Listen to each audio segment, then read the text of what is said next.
Thank you, Lola, for taking the time and joining me on the show today. I really appreciate you taking the time. I've been looking forward to this conversation. I actually used your product. You're the founder and CEO of a company called Base that does at-home lab testing and comes with a smart app, and it's blood and saliva testing so people can sort of get a grip on their health. But you have a really cool story, and I'm excited to talk about it and about the app and the product you're building and everything like that. So without any further ado, for those who aren't as familiar with you, would love to get started by just having you share your story and as early as you're willing to start, and talk about how you got into entrepreneurship or everything like that in the first place. Always love to hear the origin story, and then we'll go from there. Thank you for having me, Jake. Yeah, I'm happy to start from the quote unquote very beginning that, it's my background, which is a mixture of engineering and science. I went to med school to, drop out and went to engineering school after. I was passionate about helping people feel better and, saving people's lives. But then I didn't really see the scale of a doctor. And I've always been passionate about scaling, and big tech was such an appealing industry to me that I transitioned to engineering, and I came to the US about 8 years ago to do a master's in artificial intelligence, in AI, to then work for big tech companies, Amazon, Facebook, Instagram. And what happened to me that led me to found Base was that it was 3 p.m. and you hit that breaking point. You cannot focus, you don't have energy after work. I really struggle. And at the time I was 27 years old. And I was of course working a lot, growing my career rapidly. And I wanted to do more at work. I wanted to do more with my relationships and my friends and, my social life. And I just felt like I couldn't. And you go to Google and you find so many conflicted, advice or tips, from you have to sleep 8 hours, 8 hours a day, or it's not about quantity, it's about quality, or you have to work out 5 times a week. No, three, like this diet, this other thing. There's so many things, right? As consumers, when you have a problem that could be your sleep or your energy, you can go in so many directions. And at the time, I tried the keto diet, which was early 2017, a bit experimental, and it regulated my blood sugar. I was feeling okay, and 3 months in, again, not feeling great. So because as I mentioned, I have that medical background, although I went to med school just for 1 year. I I do have my network of now doctors that I can access to, and I was, messaging with them, and we came up with a list of, lab tests that I could do to really start understanding what was going on with my health, from fatigue to like my diet, some weight loss, weight loss issues. And I went to the doctor here with my list of tests. It took a million years to get those approved, and, the results and so forth. And I finally found the root cause to that fatigue that I mentioned and brain fog. I was severely, severely deficient in vitamin B12 and folate.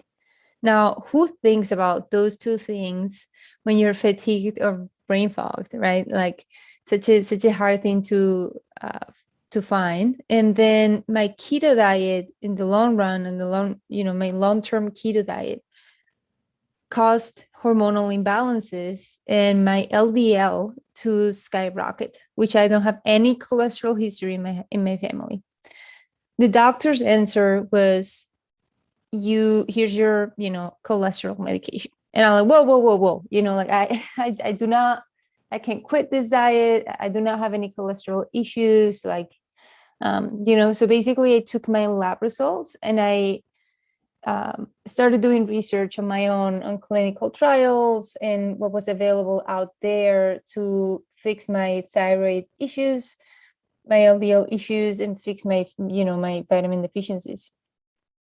Long story short, I started feeling quite better a couple of months after, and I transitioned to work for a medical device startup as their head of engineering. And there I learned a lot about, the science community. It was my, going back to the science field again, which felt really good. But I felt like I was still not solving the mission that I was set to solve or to work towards, that is make this data, the lab data, accessible to regular consumers, make it accessible, make it actionable, make it digestible. And to me, what I realized is that there is such a market of people that cannot sleep, and they still cannot sleep after they buy an Oura ring, or they are perpetually hooked into a melatonin supplement, or they want to lose weight and they just cannot figure that one out, or digestive issues, right? Like, so many problems that are rooted in your vitamin, hormone, and nutrient levels that people just don't think of a lab test. I mean, myself as a extremely data-driven person, as an engineer, I was actually a performance engineer back at Instagram with I also got into the data science track. And I had 1 year of med school, under my belt. And still, it took me 6 months to think of a lab test to figure out what was going on with my health, with my diet, with my stress, with so forth. And what Base really wants to do here, and this is why I eventually found Base, right? Like, is that I realized that people don't have the data that they need to solve the problems that they have, like, every day, right? Their everyday symptoms or their everyday optimizations. And that's why, eventually I took a step back from my job and started Base. Great. I appreciate the story, and it's certainly an interesting path that you took, going to medical school to start, and then dropping out and finishing your degree and becoming an engineer, and having this sort of like health issue that sort of inspired the diversion and path. I'm curious, like, what was the first company you started at? Not your first job maybe, but the one that you mentioned after the health scare you went and joined, and I think you were the head of engineering there. A company I think was called Core, right? What Yep. were they doing exactly? It's not super public information, but basically it's a medical device that it's able to tell you some biomarkers in blood. So within the lab industry space, it's an R&D project that hasn't officially launched. That's why I'm not, able to talk much about it. But basically, it was similar to a lab testing device that it's able to give you some biomarkers information. It's we started the work about like 4 years ago already, and the project is still going, probably soon to be launched in a year or two. Right. So I guess that sort of lends towards my next question, which was like, when you had this, you had like the brain fog and then just like the general fatigue, it sounded like, and at that time, obviously, like, Base wasn't around. You hadn't come full circle and gone and built it yet, and so you had to sort of figure out a way with the traditional options that existed to figure out what was going on and how you could fix it. What is like, Exactly. Base is obviously trying to make this, like I think you said, like accessible, actionable, digestible. But before Base, like, how does someone in the position that you were in, it sounds like you did ultimately come to a solution. Maybe it was more expensive than you wanted, maybe it took more time than you wanted, but how did you go about navigating like the current health world, or the current world of healthcare, to figure out what was going on and remedy it? Yeah, so you have a couple of hacks, but you have to put a lot of effort and have a lot of scientific knowledge. That is, you to your primary care physician with a list of tests, and you get them to approve that prescription. That's one route. And then you have to manually research like what each of those biomarkers results mean, because again, they usually have ranges of like, hey, yeah, you're not dying, but within you're not dying, there is like, you're not feeling well, or the optimal range that we call, right? So then you have to like interpret that on top of your doctors prescribing the test, and then there will be a little bit of legwork trying to figure out how to modify those biomarkers or prioritize based on the symptom or the area that you want to optimize for, which is something that for me, like, it often gets dismissed in the healthcare or wellness industry, where you're supposed to do it all and you're never going to do it all as a human. We are humans, and there's only probably 1 percentile of people that are able to check all of the boxes. But I am busy. I have a company to run. I cannot be thinking and optimizing my health at all times, because I also have to optimize for my job and for other things, right? So because of that, right, I always like that approach where I can figure out what to do based on what I'm optimizing for. Am I optimizing for energy? Am I optimizing for sleep because it feels broken? Am I optimizing for, like, weight loss? Or like, what is it, the thing that I care about? And based on that, what is the thing that I need to do? So that's the part that, you will have to go into several forums or Reddit and, like, ask around once you have your lab results. And the other route, I mentioned 2 options when you ask the question, is a functional medicine doctor, which is going to be pricey. I'm not going to lie. They usually go for $200 to $400 an hour. And then those people can certainly prescribe all of the tests in the world for you and for your wellness. They're usually very well educated and trained to cover this type of issues. The only thing is, of course, you have to afford it. It's not super accessible. And part of what we are doing at Base is just getting their expertise and putting it in our algorithms. But that would be one good option, especially for the person that has time to go to a doctor, that can afford it, and that wants that one-on-one care. That would be an excellent choice in that case.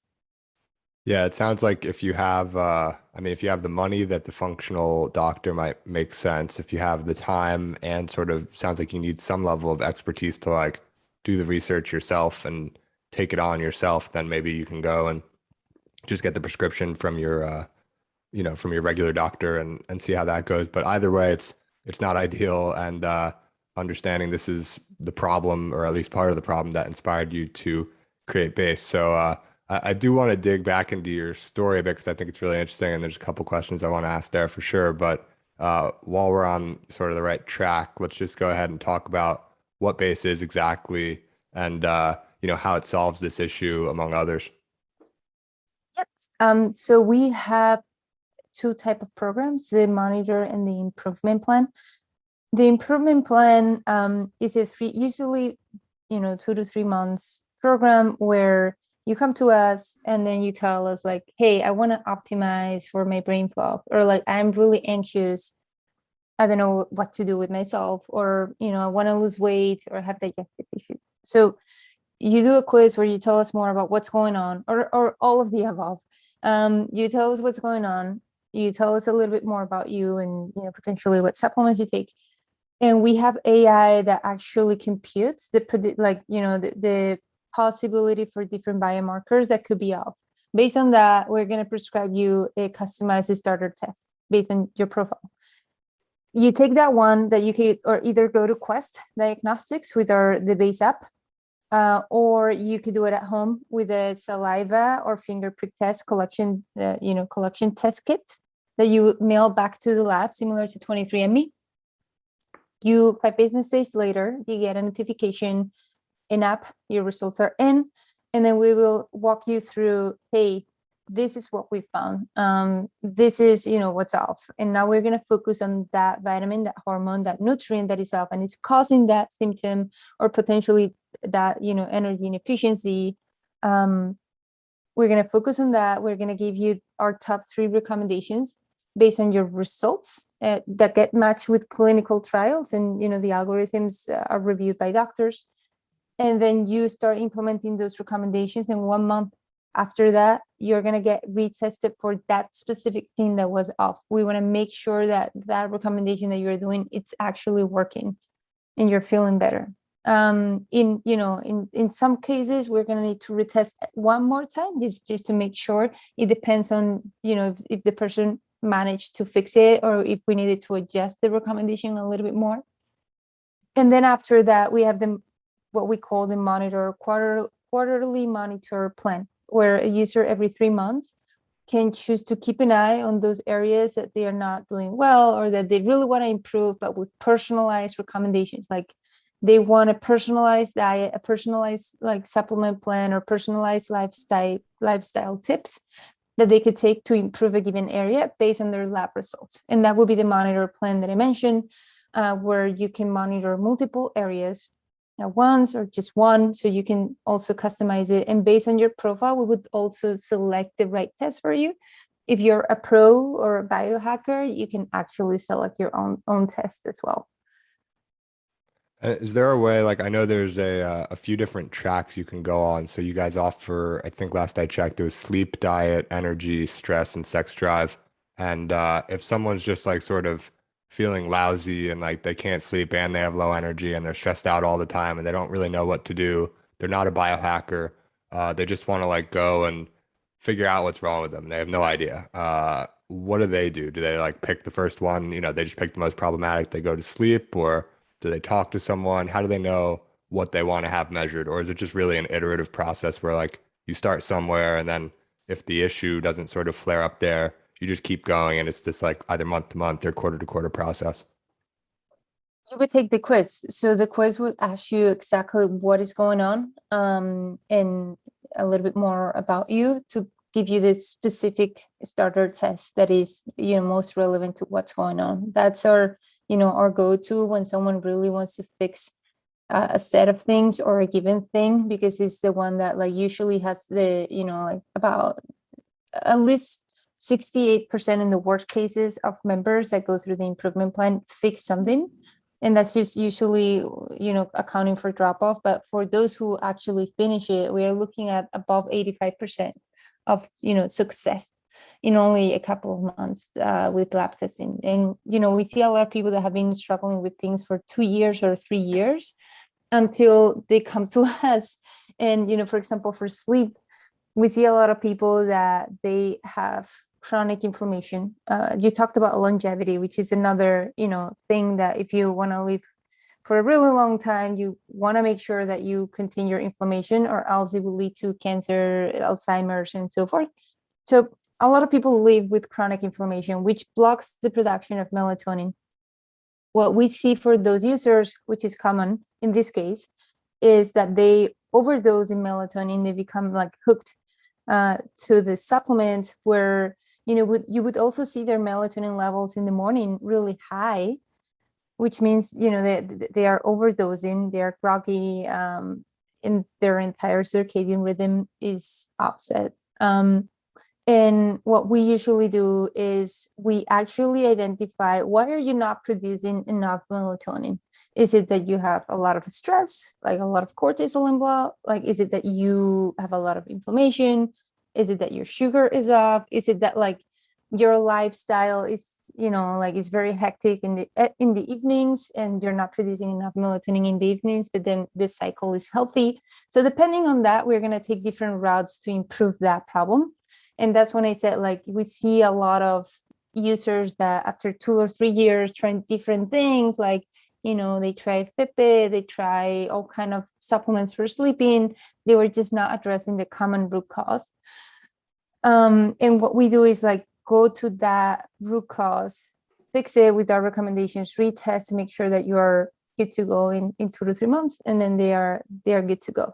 In the case, as you said, when a lot of things are off, the improvement program itself is already smart enough to like figure out what are the top 2 or 3 tests to begin with, and what would be the one that we are going to focus on, which usually like in 90% of cases correlates with the rest getting significantly better. And that's something that we already do for our members as well. Yeah, so when I went to try the product a month or two ago, I signed up for the stress route. I did that because basically I've had somewhat chronic back pain for a while and just like can't really get to the root of it. I'm sure like there's certain things I know I probably could do that would help it, like stretching and acupuncture and whatnot. But it had occurred to me from some people and a couple of books that I read that like stress could be causing that.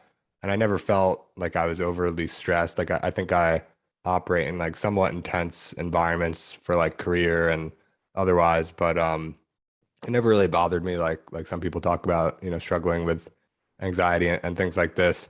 So I took the stress test and it came back, and I had my consultation with someone from your company, and like the bottom line was, everything was between like okay and pretty good, and maybe even sometimes a little bit better. So it was like, all right, there's no like huge issue here. And so for me, I think it would be like back to the drawing board, not back to the drawing board, but like I'd be curious to try some of these other sort of tests that you guys offer as well. I'm curious, like when people come to the platform, is there like an overwhelming, top issue, like, 80% of the people who try base are having like issues sleeping, or I know you mentioned like inflammation was a common thread issue between all of them, but I'm curious if there's like a common customer that you're seeing in these early days. Yeah, and before I answer the question, I would love to dig a little bit more in your experience because I think I saw that you were in investment banking before. Is Yeah, that's that right. correct? Yeah. So you are used to deal with really high cortisol levels, I assume.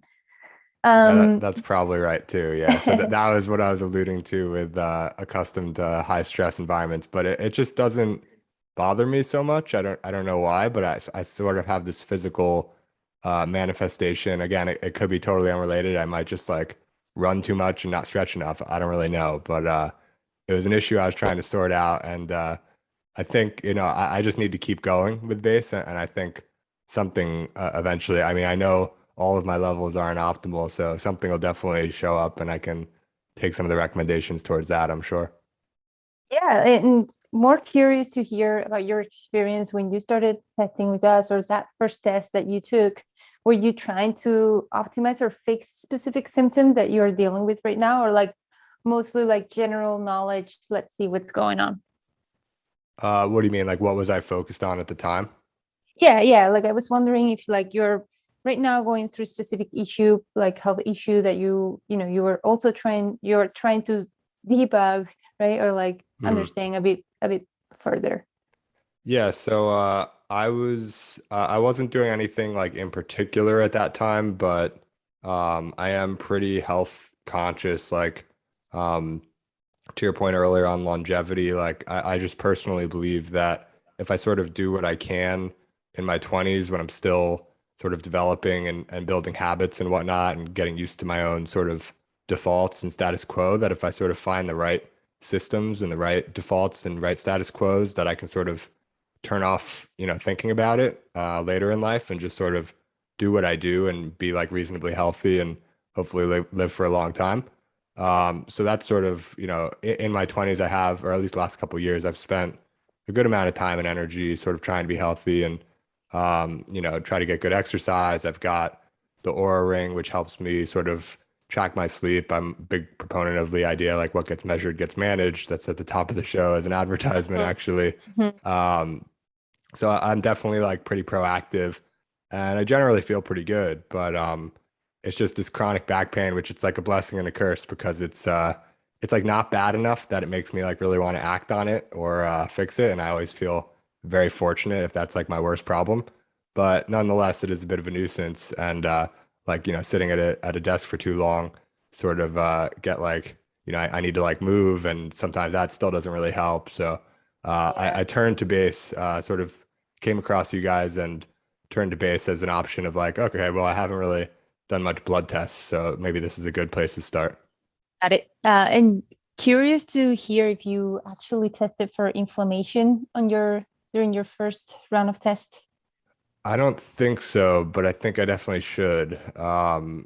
I tested the only one I remember really was cortisol. I should have looked at it before this, but cortisol came up and it was like exceedingly good. It was like I think there was cortisol in the morning, in the afternoon, and at night. Mhm. And one of Yep. them I was like 99% for whatever the optimal Whoa. score is. Yeah. So I was like, all That right. that never happened. Yeah, I was like, I actually think there's like the opposite of a problem here with the cortisol, but everything, and then the other things were sort of more fancy lingo that I wasn't as familiar with and can't recall, but everything was like I said, sort of at least okay or good. So I think I Hmm. got the hint to like look elsewhere. Got it. Got it. Yeah, that makes total sense. And I think that probably your inflammation um is a good first stop. next to look into, that potential back pain that you've mentioned. And to your point as well, I think, just to get into the conversation of cortisol, which for me as a founder now, I'm fine managing really high levels of cortisols, as you've mentioned.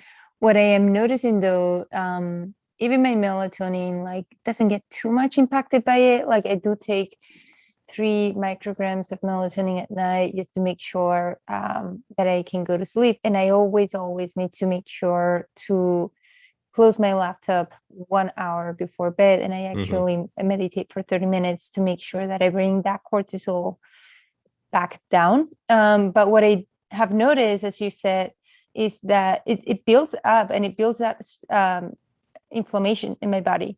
So then if I don't, actually do daily management of those cortisol levels, or though from a mental perspective, I have no issue managing those. And sometimes it's just that you notice your body that, your resting heart rate is a little bit elevated on your Apple Watch, or like my breathing is slightly short.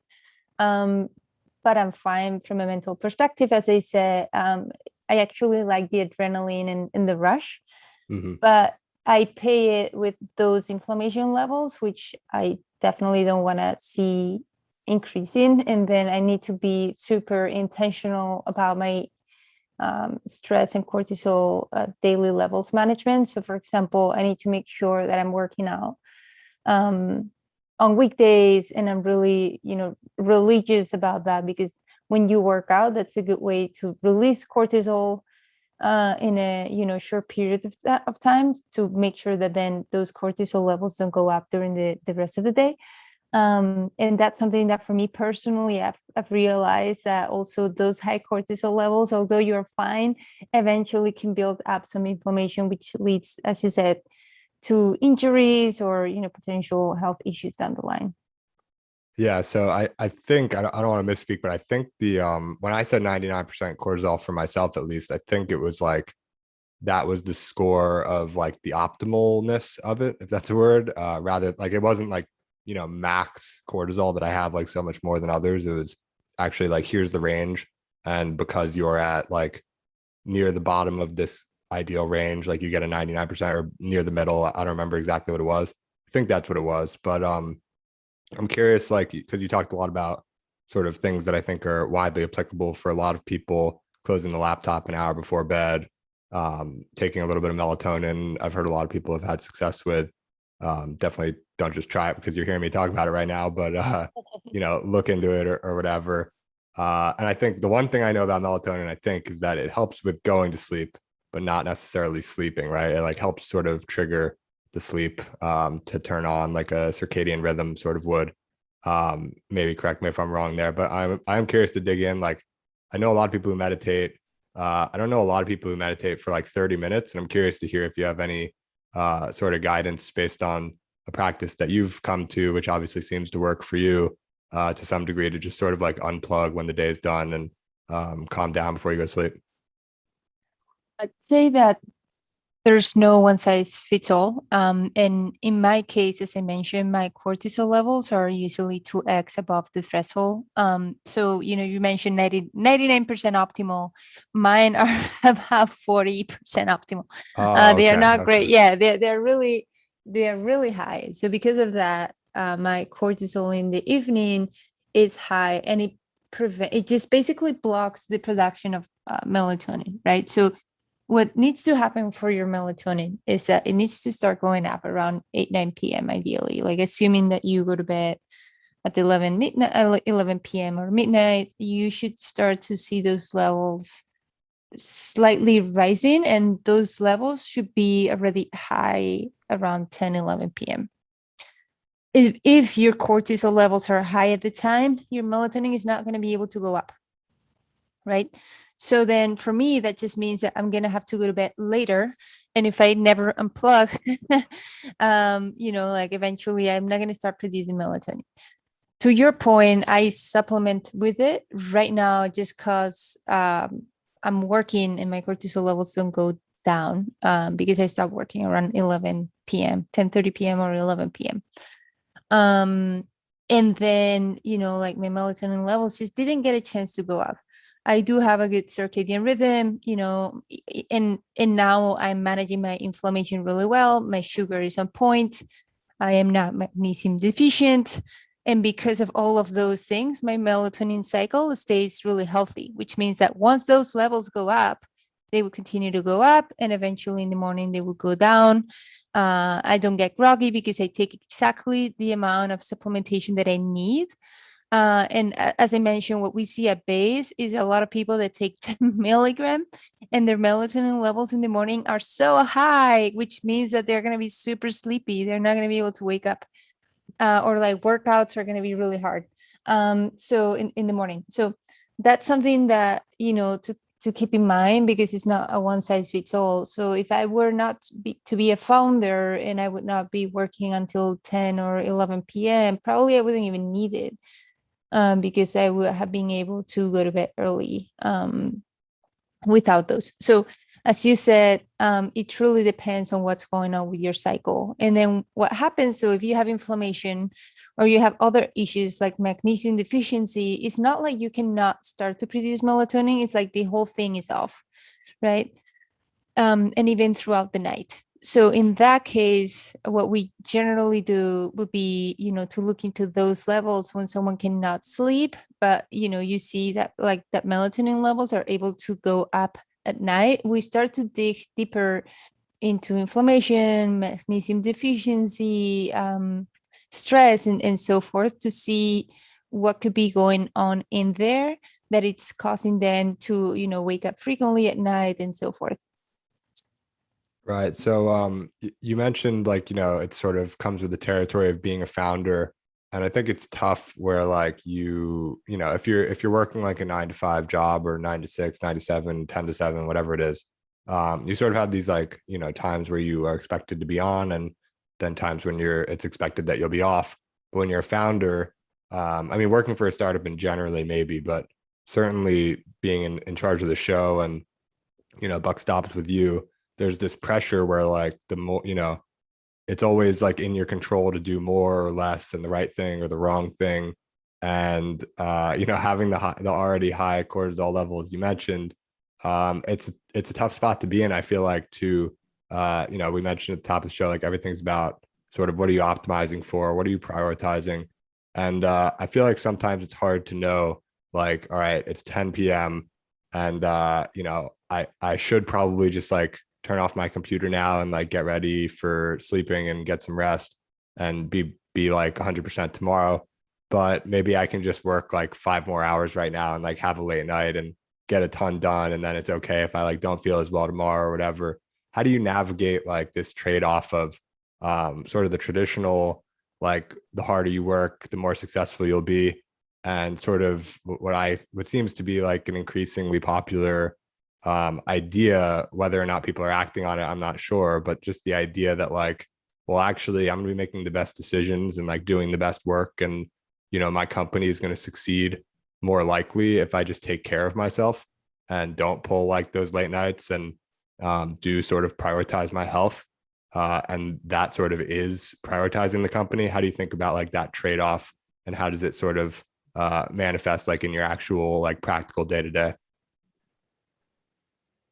Think I take it on a, case by case situation. I've done that a few times, and I like it. It's fun. I think for me, the rule of thumb is that I need to hit my number of hours sleeping. So if I don't have meetings in the morning, like these days my meetings start at 8:30 a.m. So I know that I just simply cannot afford that, or like cannot afford not sleeping. But if my morning is open, and then I'm really in a good, on a good work stream, I can make that decision consciously. Sometimes what I also know, as I mentioned, because I know that I'm going to sleep 7 hours no matter what, like every time I go to bed, like I just add 7 hours to the point where I'm going to bed until, to set my alarm basically.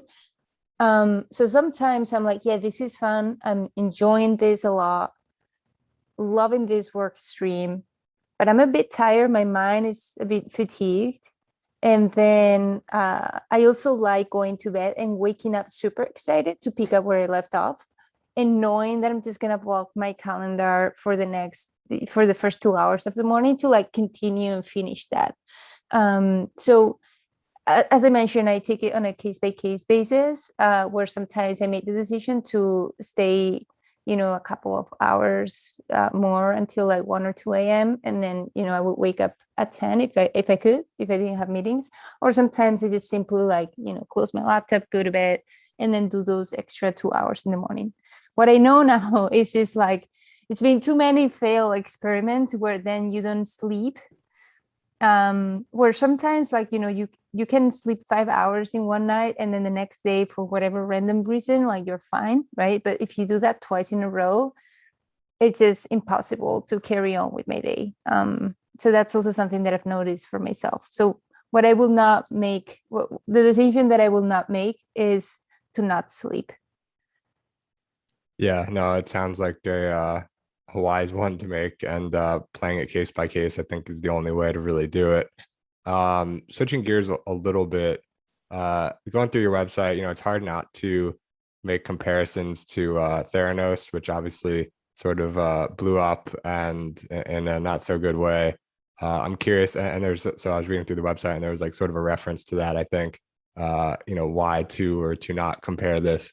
But I'm curious how you sort of compare and contrast the two, and maybe what you think happened with them versus what you guys are looking to do differently. Yeah, there's actually a whole article on the New York Times that we got featured in about this. I think that Theranos was really different. It was a device that was not working, right? We work with accredited labs and Quest Diagnostics for them to do the test. We just simply facilitate access to that. We prescribe the test, and then we get those results from the lab and we make those accessible to you in app, digestible. We give you recommendations on top of that. So it's more like, yeah, there's some lab testing involved in the mix, but in our case, we are not doing the tests. We are just simply handling, like leaving that off to professionals and to high quality labs to do that analysis. Mhm. And then we just manage the rest. So let me ask, maybe this is like too in the weeds of a question, but when I go to like get my blood drawn, for example, for whatever the issue is in the past, like they take like a bunch of these vials, but with base, it's just a finger prick, and like I stamp my finger on, I think it was like 5 circles on a piece of paper, and that's all I needed to send in. Is that like a new thing that these labs are doing, or I just got suckered into giving like multiple tubes every time I went in for whatever reason? Oh, there's a reason why you are required to do multiple tubes when you go in, probably because you are also analyzing more biomarkers. And also when you go in, if we have a chance to collect more blood, that's always helpful. So when you go to the lab, which you can also do with base, so people can choose whether they want to take their test at home or at Quest Diagnostics. Mhm. When you go to Quest, what happens is that they take extra blood in case they need to rerun the sample multiple times. So what happens that could be unfortunate is like in 5% of cases, there's this thing that happens with blood where it becomes hemolyzed, which means that like it becomes a blob. And if you have like issues with, well, anyhow, it becomes like a blob and it's hard to analyze it. And in that case, if you go to Quest, that's fine because they have more, right? And they have other tubes that they can run for the sample. What happens in that 5% of cases, or 2 to 5% of cases, is that you would need to like take the test again at home. So we would need to send you another test kit for you to repeat the sample.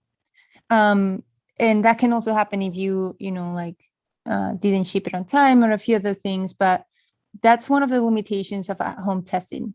It is important, and this is something that we have a whole blog post about. We have on our Instagram a highlight reel that you can read more about this. The gold standard will always be to go to the lab. Now, at home lab testing is accurate enough, which means that you have actually this basically you have health professionals that are submitting tests to these, like through this at-home methodology, to make sure that it is accurate enough, and it means, it meets the FDA regulations and all of those things. So let's say, for example, for your cortisol reading, that it was 99% optimal. Maybe if you were to have done that at a lab, it would have been 97 instead of 99. Or for someone that is 97, it would have been 99. So like, you're talking about small difference versus like something that would not be accurate at all. Mhm. So for us, we always say, yeah, the gold standard is to go to the lab. So if you want to have the most accurate reading possible, go to the lab. From our experience, these labs that when you do at home lab testing, they are, they have to go through regulations continuously, and it's going to be accurate enough for you to like figure out what's going on with your energy, with your diet, with your sex drive, stress, so forth.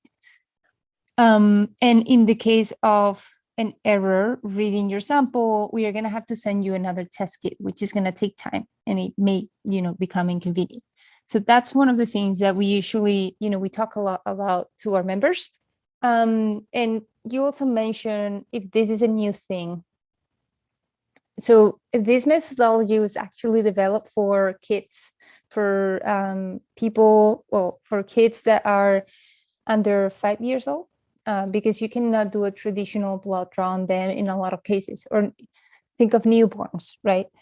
So this methodology of collection was developed in pediatrics and has been around since the 80s, I believe. And now it became mainstream for at-home collection for labs. Quest, LabCorp, and all of these, names that we know have been doing this type of testing since the 80s. It's interesting. You said you dropped out of medical school, and went obviously the engineering path, but it sounds like you certainly have kept going on both in a sense, and now what you're doing very much combines the two. I'm curious to ask a question that's sort of off topic from what we've been talking about with all the healthcare, and more geographical. Growing up in Spain, obviously like a pretty untraditional path for a founder here in America or out in Silicon Valley.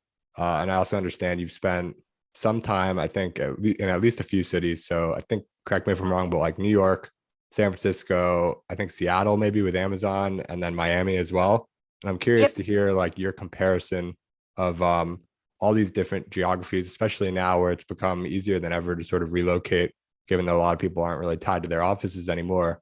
I'm curious, like the US cities comparison, since you've sort of been to all the main ones and worked there. And then as like a wild card, having spent a lot of time in Spain, how that compares differently, and like whether one might consider going out of the country now, speaking as like an American, to go and start a country abroad potentially. Start a company, excuse me, if I said country. Yeah. I think the number one thing is to start from the beginning about Spain. The biggest leverage of being a Spanish citizen and having come to America when I was 23 years old is that I do not accept the current healthcare system here in the US.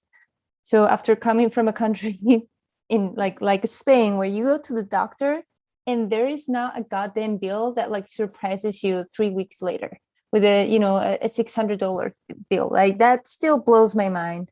Where the price is hidden, there's like random things, like payers have like payers are like insurance companies, have obscure rules here, and prices are jacked, while doctors still get underpaid.